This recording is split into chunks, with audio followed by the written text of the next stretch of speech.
Auto వర్కర్లు చాలా ఇబ్బంది పెట్టారు ఈ రాష్ట్ర భవిష్యత్తులో. ఈ రాష్ట్రం మేము ఒక ఆటో డ్రైవర్లుగా చెప్తున్నాం.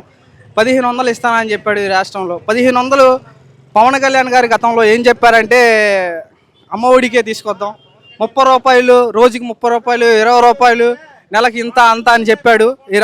మాకు ఈ రాష్ట్రంలో మా పరిస్థితి ఎలా ఉందంటే 15,000 ఇచ్చేసి ఈ 15,000 ఇచ్చేసి ఈ రాష్ట్రాన్ని ఏం ముందుకు తీసుకెళ్తాడు? ఆటో డ్రైవర్ల పరిస్థితి ఎలా ఉందంటే ఈరోజు ఆటో డ్రైవర్ల పరిస్థితి ఈరోజు దొంగలు, దోపిడీదారుల పరిస్థితి దారుణంగా తయారైంది. ఆటో వాళ్ళ పరిస్థితి ఏంట్రా ఈ చంద్రబాబు నాయుడు చేసిందంటే మన ఆటో డ్రైవర్లని, దొంగల్ని, దోపిడీదారుల్ని, కూనీకోరుల్ని చేయడానికి ఆటో డ్రైవర్లని ఈ రాష్ట్రాన్ని ముందుకు తీసుకెళ్తున్నాడని నేను నా విజ్ఞప్తి తెలియజేస్తున్నాను.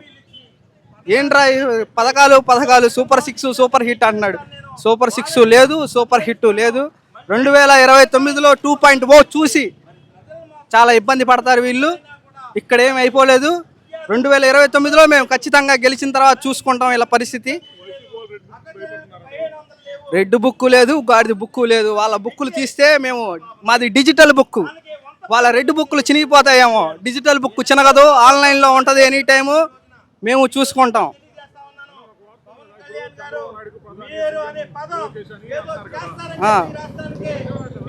ఆయన గెలిచింది ఒకసారి ఎమ్మెల్యేగా, ఆయన గురించి ఏం మాట్లాడుకుంటాం ఈ రాష్ట్రంలో? విద్యాశాఖ మంత్రి కాదు, ఫస్ట్ ఆటో డ్రైవర్ల పరిస్థితి బాగుపరచమనండి, తర్వాత విద్యాశాఖ గురించి బాగుపరచాలని చెప్పేసి తర్వాత మాట్లాడుకుందాం ఆయన గురించి.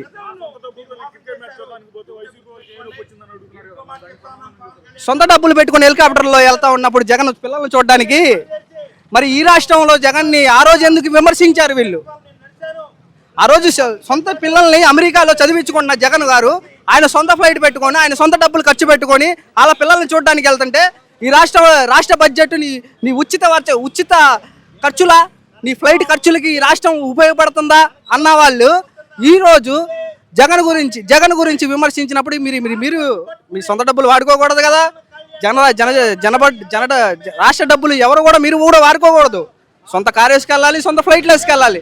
రాష్ట్ర బడ్జెట్లో నుంచి